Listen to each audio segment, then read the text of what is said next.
맛있는 음식을 요리할 때면 그 냄새가 참 좋은 것 같습니다. 오늘 점심에 뭐 드셨습니까? 카레를 탁 요리를 하면요, 카레 냄새가 나지요. 어저께 예배당 청소를 했는데요, 냄새가 구리구리한 거예요. 좀 속이 이상했습니다. 이 냄새가 어디서 나는가 생각을 해봤어요. 아무리 찾아봐도 어디서 날만한 냄새가 아닌데 좀 구리구리한 냄새가 나는 거예요. 아마 이 예배당 주변에 어떤 집에서 청국장을 끓인 것 같아요. 근데 상당히 요즘 청국장 냄새 잘 안 나거든요. 아주 본토백이 전통 청국장을 끓인 것 같습니다. 그래서 이 바깥에서 냄새가 나는구나 생각을 하게 되었습니다.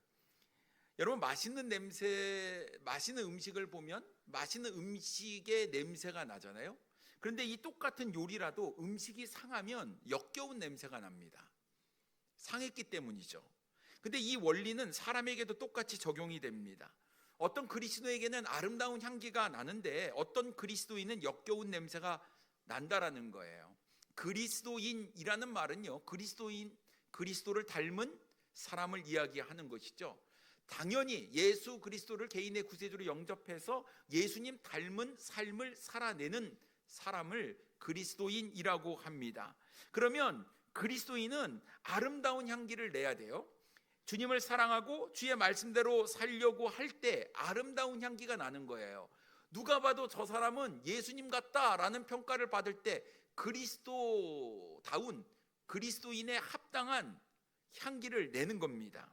그런데 우리가 주님보다 세상적인 방법으로 살려고 하면 주님의 냄새는 가려지고요, 이것도 저것도 아닌 세상적인 그런 모습으로 역겨운 냄새가 나게 된다는 것입니다. 그러면 여러분, 우리는 그리스도인인데 그리스도인다운 아름다운 향기를 드러내고 있는가, 아니면 역겨운 냄새를 내뿜고 있는가?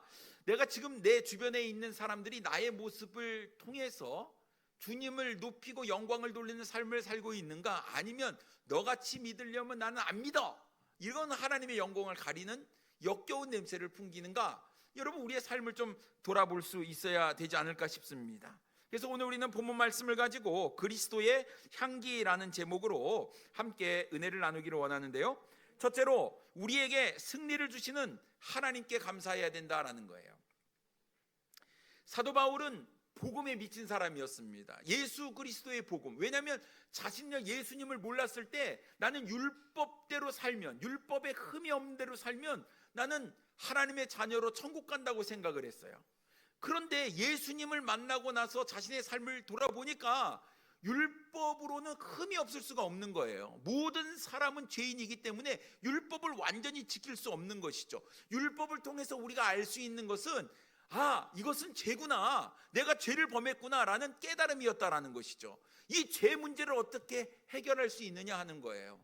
근데 예수 그리스도를 만나고 나서 나의 죄 문제가 한순간에 해결되어 버렸어요.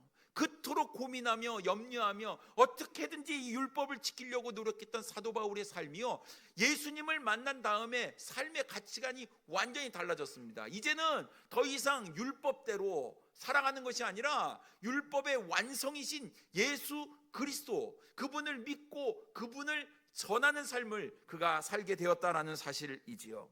그렇기 때문에 그리스도의 복음을 위해서 온전히 헌신된 이 사도 바울은 복음이 막히든 열리든 어찌하든지 복음을 전했던 사람이었습니다. 그런데 오늘 본문 12절 말씀해 보면 내가 그리스도의 복음을 위하여 드로아의 이름에 주 안에서 문이 내게 열렸으되 라고 말씀하고 있습니다. 드로아에 갔더니 복음의 문이 열린 거예요. 이 얘기는 복음을 전할 수 있는 기회가 그에게 주어졌다는 이야기가 아니겠습니까?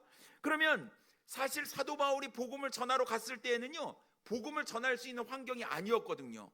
그럼에도 불구하고 핍박이 있든지 고난이 있든지 어찌하든지 예수 그리스도는 구원자시고 예수 그리스도는 하나님이시다라는 이 진리를 어찌하든지 사도 바울은 복음을 전했다라는 거예요. 빌립보에 갔을 때에는 죽을 만큼 매를 맞고 착고에 차여서 감옥에 갇히기도 했어요. 그런 어려움이 있을지라도 복음을 전했던 사도 바울의 삶. 그런데 복음을 전할 수 있는 기회가 주어졌다니까요. 이건 흔치 않은 일이었습니다. 여러분, 이방 민족, 이방 문화, 특히 이 헬라 철학에 가득한 이 그리스 지역, 이 헬라 소아시아 지역을 갈 때만 해도 하나님이 누구냐, 우리가 믿는 신은 그런 신이 아니다, 자꾸 핍박을 받고 조롱을 받고 어려움을 겪었던 사도 바울 아니었습니까? 그런데 복음을 전할 수 있어서 기뻐해야 될 이 사도 바울이 마음이 편치 않았습니다. 그 이유는 드로아에서 만나기로 했던 디도를 만나지 못했기 때문이었어요. 13절 말씀에 보면 내가 내 형제 디도를 만나지 못함으로 내 심령이 편치 못하여 그들을 작별하고 마게도냐로 갔노라 라고 말씀하고 있습니다. 복음의 문이 열렸음에도 불구하고 복음을 전하지 아니하고 디도를 만나지 못했기 때문에 마음이 불편했던 사도 바울은 마게도냐를 향해 가버리고 말아요. 지금까지 해왔던 사도 바울의 행보하고는 좀 다른 모습을 우리는 찾아보게 된다라는 것입니다. 자신이 목숨도 아끼지 아니하고 복음을 전했던 사도 바울 아니었습니까? 그가 사도행전 20장 24절에 이렇게 고백을 합니다. 내가 달려갈 길과 주 예수께 받은 사명 곧 하나님의 은혜의 복음을 증언하는 일을 마치려 하면은 나의 생명조차 조금도 귀한 것으로 여기지 않았다, 이렇게 고백을 하잖아요. 자신의 생명을 조금도 귀한 것으로 여기지 아니하고 내가 복음을 전하는 데 있어서는 내 생명도 아끼지 아니하고 전했다라는 거예요. 그런데 드로아에서 복음의 문이 열렸음에도 불구하고 마게도냐로 간 것은 디도를 만나지 못해서 마음에 심령에 편치 않음이 있었기 때문이라고 얘기를 하는 거예요. 왜 그랬을까요? 여러분, 마게도냐에 가는 것이 어쩌면 더 중요하고 더 뜻깊은 일이었기 때문일 수도 있다라는 생각을 합니다. 그러면 왜 복음을 전할 수 있는 기회가 있음에도 불구하고 사도 바울은 복음을 전하지 아니하고 디도라는 사람을 만나러 갔느냐는 거예요. 여러분이 고린도 후서잖아요. 고린도 교회 성도들을 대상으로 쓴 책입니다. 고린도 지역은 상업과 교통의 중심지였어요. 이 고린도는 무역 중심이었기 때문에 모든 사람들이, 모든 민족들이 이 고린도 지역에 와서 물물 교환을 하고 물건을 사고 팔고 무역을 하고 자신의 나라로 돌아가게 되지요. 그러다 보니 각종 나라에서 섬기던 우상들이 가득했던 곳이 바로 이 고린도 지역이었습니다. 저마다 자기 방식대로 살아왔어요. 그리고 자기 방식을 주장을 합니다. 각종 철학과 각종 문화와 부적절한 사고방식이 자연스럽게 교회 안에 스며들게 되었습니다. 그래서 사도 바울은요, 고린도 전서를 통해서 고린도 교회 성도들에게 분쟁의 문제에 대해서 이야기를 하고, 음식 먹는 문제에 대해서 이야기를 하고, 제사 문제에 대해서, 음행 문제에 대해서, 결혼 문제에 대해서, 그리고 법정 소송 등 그리스도인이 지켜야 될 규범, 행동이 무엇인지에 대해서 그들에게 아주 적나라하게 이야기를 하게 되었습니다. 그리고 나서 사도 바울이 다시 고린도 교회를 방문하게 되었는데요, 이때 고린도 교회 성도들이 사도 바울의 사도권에 대한 이의를 제기를 합니다. 그리고 다른 복음을 전하는 거짓 교사들을 따라가게 돼요. 이러니 사도 바울이 너무나 마음이 상한 것 아니겠습니까? 그래서 고린도 교회에 내가 가는 것보다 디도 편에 눈물을 흘리며 고린도 교회 성도들을 생각하며 눈물로 쓴 편지를 디도 편에 들려가지고 고린도 교회에 보내게 됐어요. 사도 바울이 기도를 합니다. 고린도 교회 성도들을 생각하며 기도를 해요. 그들이 이제 믿음 안에서 다시 돌아오기를, 믿음이 회복되기를, 잘못된 것을 죄라고 여기고 하나님 앞에 회개하고 돌아오기를 적는 거예요. 그리고 드로아에서 이 디도를 만나기로 했는데 어떤 연유인지 모르겠지만 디도가 오질 않는 거예요. 만나지를 못한 겁니다. 얼마나 사도 바울이 걱정이 됐겠습니까? 디도를 만나야지 자신이 쓴 눈물의 편지를 가지고 고린도 교회 성도들에게 전하면서 그들을 말씀으로 권면하고 세워서 다시금 믿음 안에서 새롭게 다시금 주님 앞에 뜨거운 열정으로 서겠다, 이런 이 얘기를 듣고 싶었는데 디도를 못 만나니까 걱정이 되는 거예요. 여러분, 걱정되지 않겠습니까? 디도가 잘못된 것은 아닌가? 내가 쓴 눈물의 편지를 받고 회개하고 돌이키는 것이 아니라 더 거짓 선지자들, 거짓 교사들을 따라간 것은 아닐까? 여러 가지로 사도 바울 마음이 편치가 않은 거예요. 불편한 거예요. 그래서 어떻게 하냐면 이 디도를 만나기 위해 다시 마게도냐로 가게 되었다라는 사실입니다.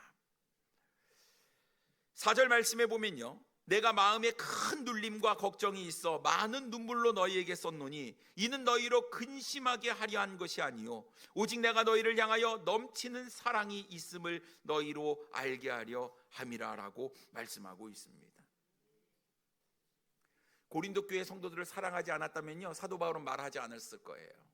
그래, 네 알아서 하지 뭐, 될 대로 되지 뭐. 내가 이렇게 사도권, 주님께서 나를 사도로 세우셨는데 너희들이 나를 사도로 인정하지 아니하고 거짓 교사를 따라가는 거, 사도 바울의 입장에서는 너무나 속이 상한 거예요. 그렇지 않겠습니까? 그럼에도 불구하고 눈물의 편지를 쓰며 내가 너희를 이렇게 하는 것은 너희를 근심하게 하려 하는 것이 아니라 내가 너희를 향한 넘치는 사랑이 있음을 너희가 알아줬으면 좋겠다라는 편지, 그 사랑의 편지, 눈물의 편지를 썼다라는 것입니다. 그러니 여러분, 사도 바울은요, 고린도 교회 성도들을 너무나 사랑하고 있었다라는 것입니다. 내가 주님으로부터 사도로 인정을 받았다니까? 라고 사도 바울이 주장하는 것이 아니었어요. 내가 너희를 얼마나 사랑하고 있는지 나의 마음을 좀 알아주라 라고 편지를 썼다라는 것입니다.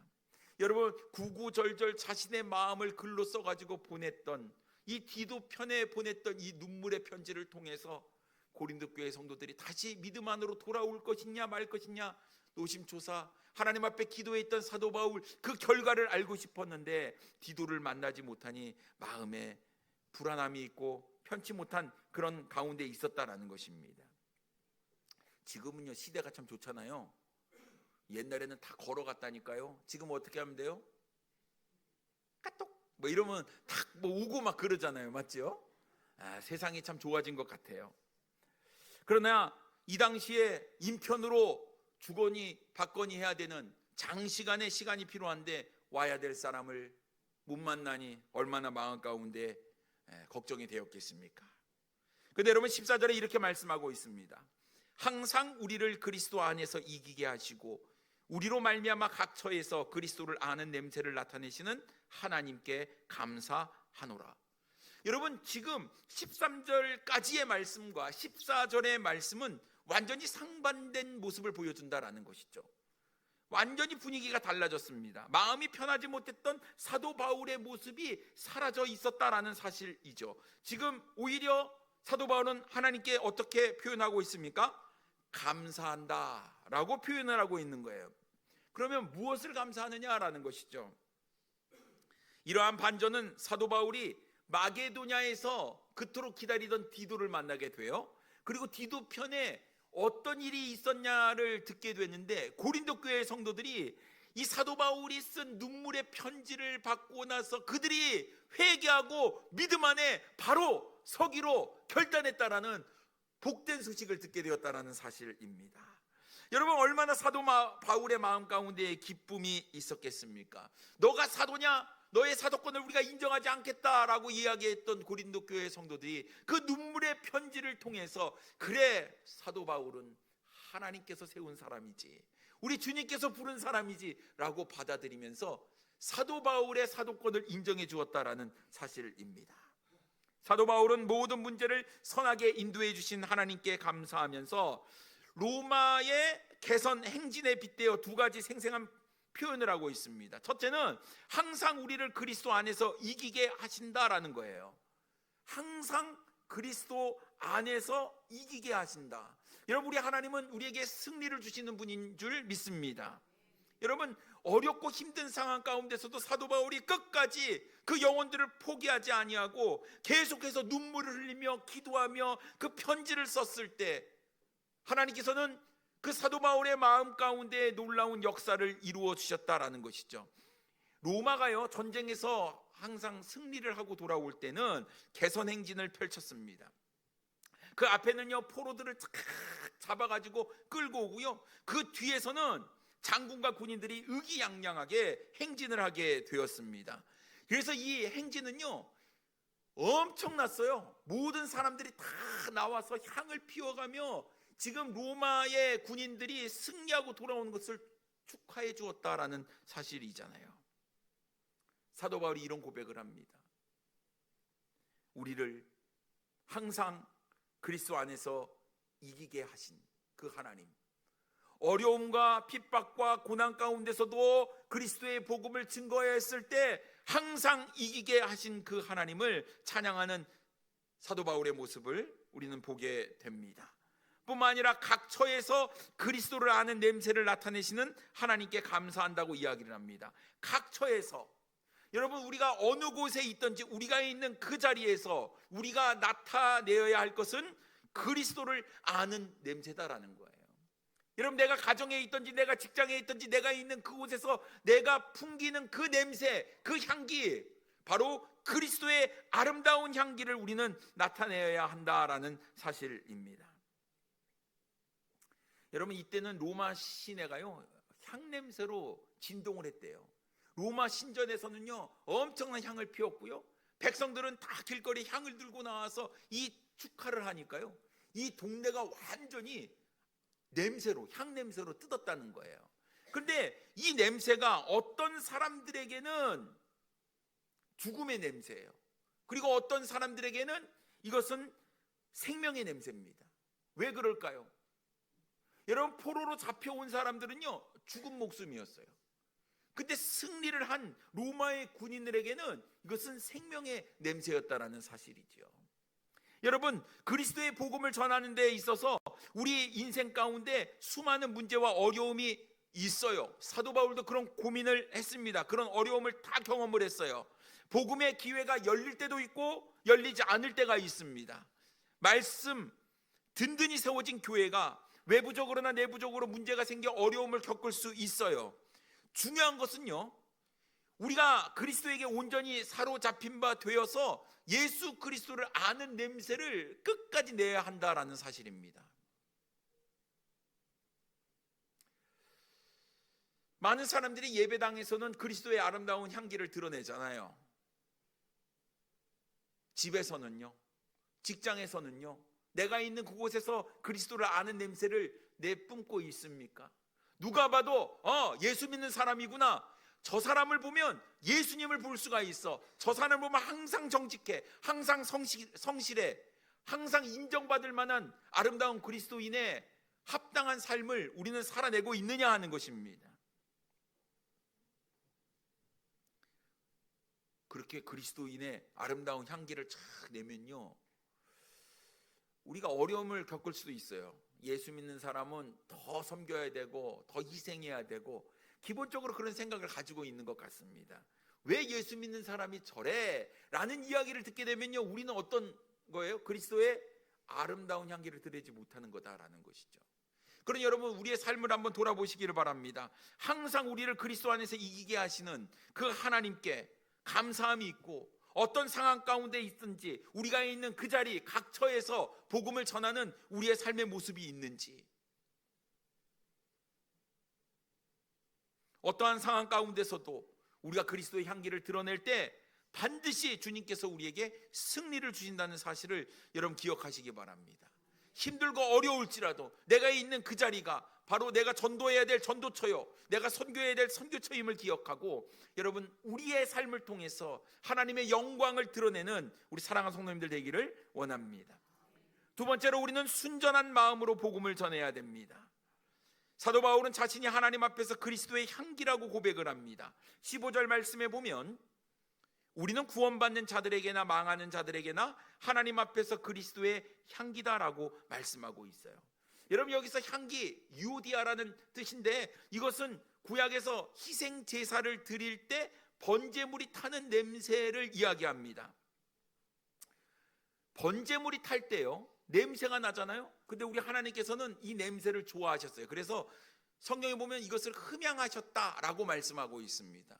왜 여러분 번제하는 그 냄새를 우리 하나님께서 기뻐 받으셨을까요?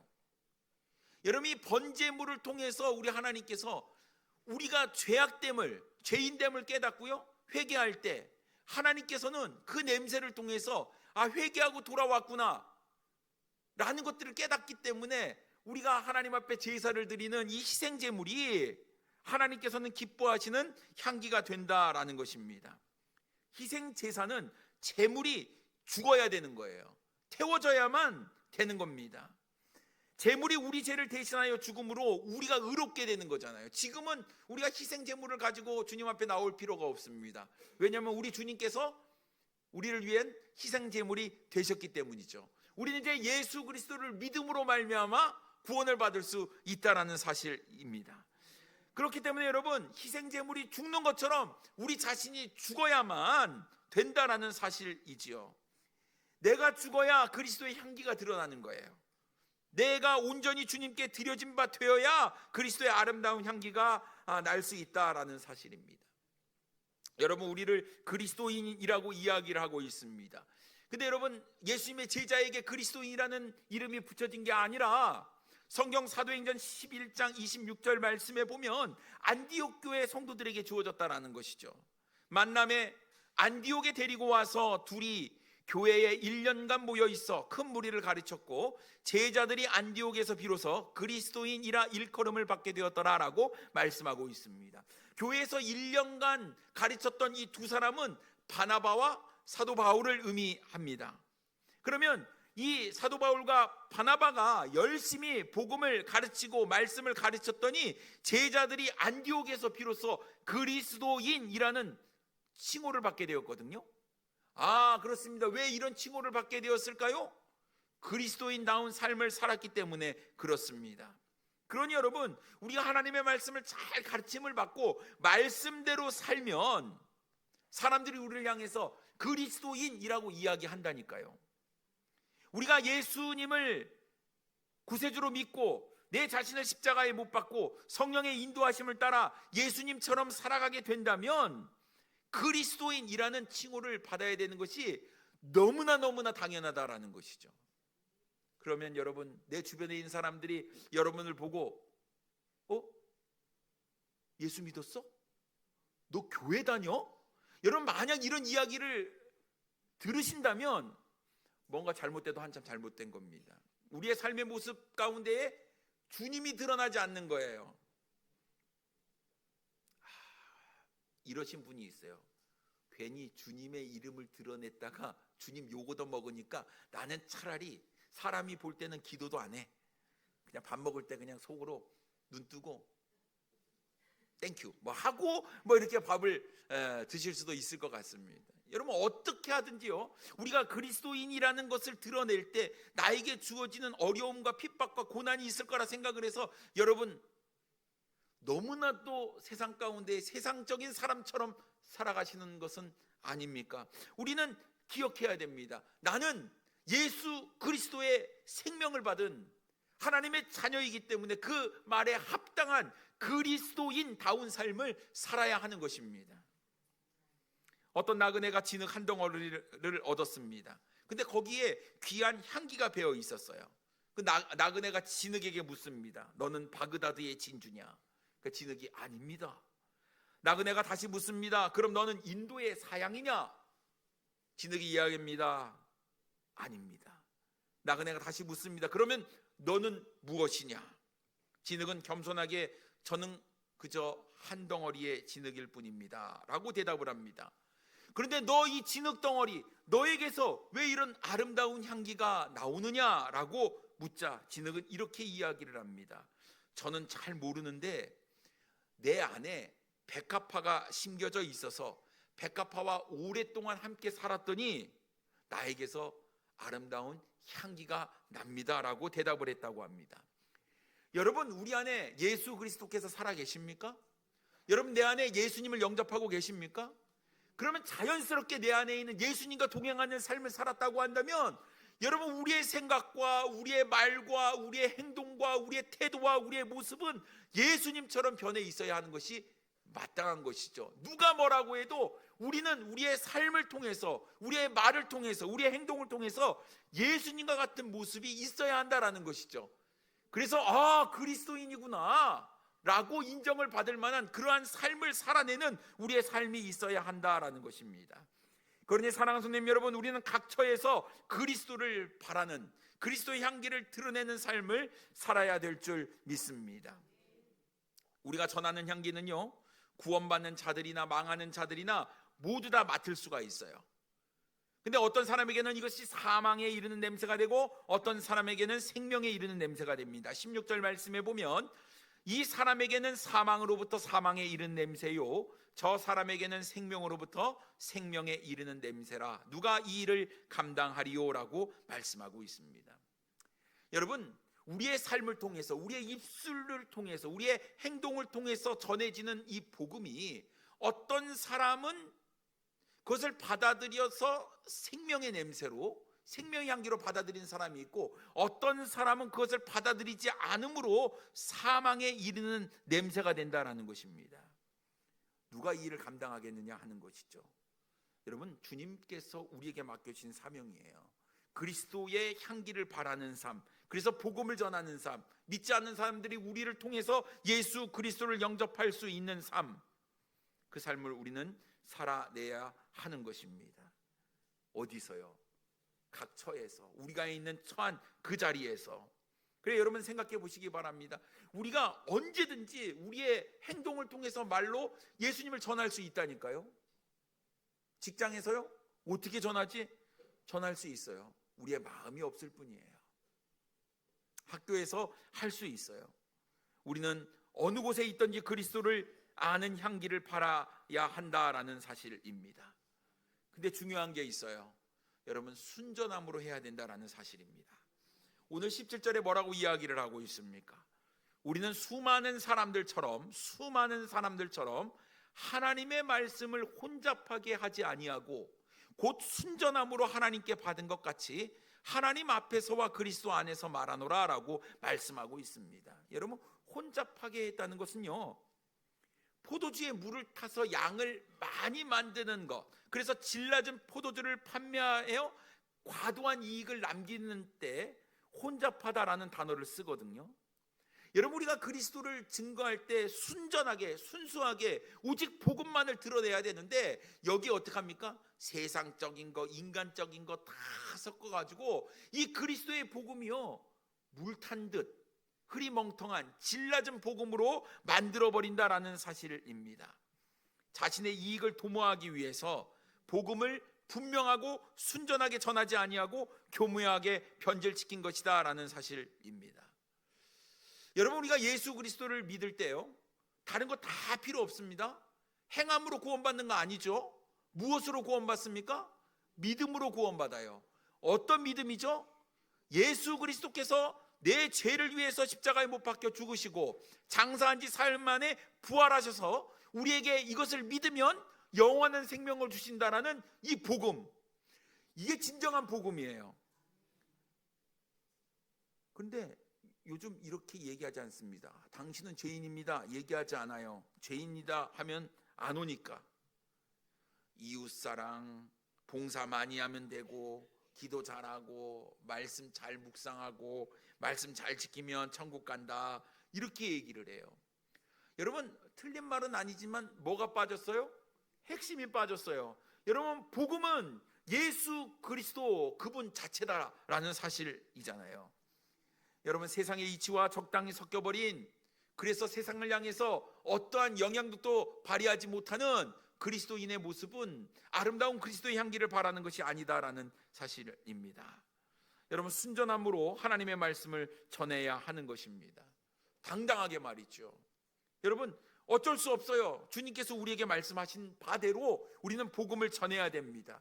그 사람이 받아들이면 생명의 향기가 될 것이고, 받아들이지 않으면 사망의 냄새가 될 것입니다. 우리는 분명하게 확실한 복음을 전해야 한다라는 것입니다. 그러니 여러분, 적당히 세상과 타협해서 복음의 복자도 우리가 이야기하지 못하는 그런 어리석은 모습이 아니라 혼잡한 그런 말씀으로 가득 차 있는 이 세상 가운데에 성경이 말하는, 주님께서 말씀하시는 순전하고 순수한 복음을 우리가 전해야 한다라는 사실이지요. 여러분, 우리는 무슨 교회입니까? 우리는 성서침례교회예요. 무엇보다도 성경 중심입니다. 하나님의 말씀 중심이에요. 여러분 절대로 놓치지 마십시오. 세상에 어떤 이론을 가지고 와도 하나님의 말씀에 위배되는 것은 그거 가짜예요. 진짜 아닙니다. 우리가 오직 붙잡고 의지해야 될 것은 우리에게 주신 66권 이 진리의 하나님의 말씀입니다. 그러니 성경 필사 하시겠습니까? 안 하시겠습니까? 이름 안 적으신 분들은 꼭 적으시고, 어떻게든 여러분 주님의 말씀, 순전한 복음, 우리가 이것을 전해야 되는데, 여러분 수많은 사람들은 우리가 전하기 전에 우리의 삶의 모습을 보고 평가한다라는 것이죠. 결국 우리가 어느 곳에 있든지 그리스도인다운 합당한 삶을 살아낼 때 그것이 귀한 전도의 방편이 될 수 있다는 거예요. 아무리 여러분 복음을 잘 전하다 해도 내 삶이 하나님의 말씀에 합당한 삶이 아니라고 하면 하나님의 영광을 가릴 수밖에 없다는 사실입니다. 여러분, 우리가 복음 믿은 대로 그렇게 살고 그렇게 전해야 될 줄 믿습니다. 여러분, 나는 그리스도의 향기다. 여러분 기억하시고, 내가 어느 곳에 있든지 여러분 어찌하든지 복음을 전하고 그리스도의 향기를 바라는 우리 성도님들 되기를 원합니다. 여러분, 6월 29일입니다. 우리는 새생명 전도 축제를 놓고 잃어버린 영혼을 주님께로 인도하기 위해 힘쓸 것입니다. 다음 주 주보에 태신자 전도 카드가 나갑니다. 여러분, 지금부터 내가 누구를 전도할 것인지 한 사람이 3명, 여러분 1명도 좋아요. 우리가 태신자 카드에 3명 이름을 적을 것이 있는데, 여러분 이름을 적고 여러분 한 달 동안 그 영혼을 위해서 기도하며 주님께로 인도하는 데 힘쓰시기를 바랍니다. 6월 29일 새생명 전도 축제를 기억하시고 어찌하든지 그 영혼 주님께로 인도하는 데 힘쓸 때, 여러분 한 영혼이 천하보다 귀하다고 주님 말씀하셨으니 그 영혼이 주님 앞에 오는 그날을 우리가 기대하기를 원합니다. 어떻게 해야 될까요? 내 삶이 먼저 그리스도다워야 합니다. 내가 풍기는 향기가 그리스도의 아름다운 향기가 되어야 될 줄 믿습니다. 내가 있는 그 자리에서 그리스도의 향기로 여러분 하나님의 놀라운 영광을 드러내는 우리 사랑하는 성도님들 되기를 원합니다. 기도하겠습니다.